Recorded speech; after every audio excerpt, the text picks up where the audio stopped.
네, 안녕하세요. 한국 CS 경영 아카데미의 박종태입니다. 오늘은 서비스 전문 강사 자격증이죠. CPSI 자격증에 대해서 한번 알아볼 거예요. 우리나라에는 참 강사들이 되게 많아요. 그래서 강사님들이 되게 많고, 그 다음에 강사를 꿈꾸시는 분들도 의외로 많습니다. 그런데 우리나라에서 강사가 되게 하는 방법들이 여러 가지가 있는데, 그 중에 가장 대표적인 방법들이 뭐냐면 서비스 아카데미라던가 교육 훈련 기관을 통해서 과정을 이수하고 수료를 하면 강사로서 활동할 수 있는 것들이 가장 대표적인 어떤 방법이 아닐까 좀 싶어요.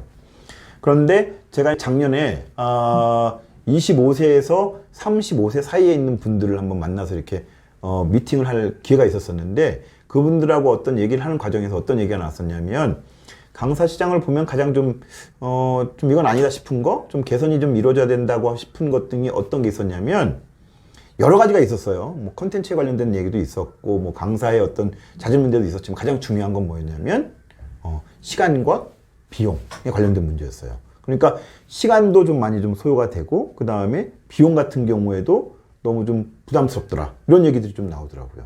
물론 그런 거에 대한 그 입장을 보면, 서비스 아카데미라던가 교육 훈련 기관의 입장을 보면 충분히 뭐 이해는 할 수 있는 부분도 분명히 있지만, 중요한 거는 수요자 입장에서는 그것 등이 상당히 좀 비효율적이다라고 생각되는 부분이 있더란 얘기죠. 그래서 제가 이제 그 얘기를 듣고 난 다음에 그 다음날 한번 제가 이제 서비스 아카데미라던가 교육 훈련 기관의 커리큘럼들을 한번 다 이렇게 다운로드를 한번 받아봤어요. 그래서 그거를 리뷰를 한번 다 해봤는데, 그 결과 한 70% 정도는 이걸 꼭 강의를 들어야 되나? 저는 그건 좀 아니라고 좀 생각을 했었어요.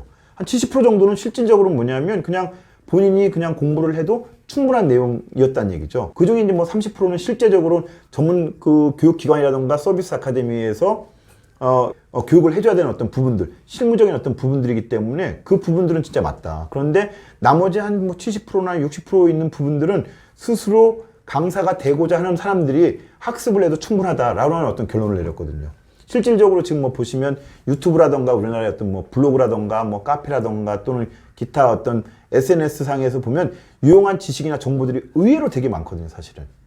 그런데 그걸 꼭 강의를 들어야 될까라고 하는 어떤 생각이 들었던 거예요. 그래서 제가 이제 강사분들 몇 분들 좀 경력 있는 분들을 한번 모아서 얘기를 했어요. 우리가 한번 강사가 되고자 하는 분들을 위한 수험서를 한번 만들어 보자. 그래서 이제 사실은 CPSI 자격증이 나오게 된 거예요. 그러니까 물론 이제 나중에 뒤에 가서 이제 설명을 드릴 겁니다. 저희가 이제 과목이 어떤 건고. 그러니까 강사들이 필요한 어떤 실질적인 어떤 지식이나 정보들. 그러니까 우리가 역량이라고 하면 이제 세 가지를 꼽잖아요. 날리지하고, 그 다음에 스킬하고, 그 다음에 애티튜드, 이 세 가지인데, 이 내용들을 다 포함을 해서 강사들에게 반드시 필요한 지식이나 정보를 4개 정도로 이렇게 분류를 해가지고 과목으로 만들고, 그걸 필기와 실기 시험을 한번 보게 하자. 그래서 전문적으로 필요한 지식이나 정보를 스스로 공부를 해서 역량을 검증케 하고, 만약에 필요하다라고 하면 자격증 따고 난 다음에 필요하다라고 하면 하루나 이틀 정도, 그러니까 원데이 클래스라고 보통 하잖아요. 그래서 필요한 실무 지식이나 뭐 노하우나 경험들 같은 경우에는 그런 실무적인 어떤 과정으로 한번 녹여낸 어떤 프레임워크를 한번 만들어낸 거죠, 그게요. 그렇게 하는 것들이 실질적으로 강사의 역량을 이렇게 상향 평준화 시킬 수 있을 거고, 실질적으로 도움을 줄 수 있을 것이다 라고 이제 생각을 했던 거죠. 그렇게 해서 나온 자격증이 사실은 이번에 이제 말씀드린 서비스 전문 강사 자격증, 즉 CPSI 자격증이 된 거죠. 그래서 오늘 이제 간략하게나마 이렇게 여러분들한테 자격증이 나오게 된 어떤 이유에 대해서, 그리고 어떤 자격증인지 설명을 좀 드렸고요.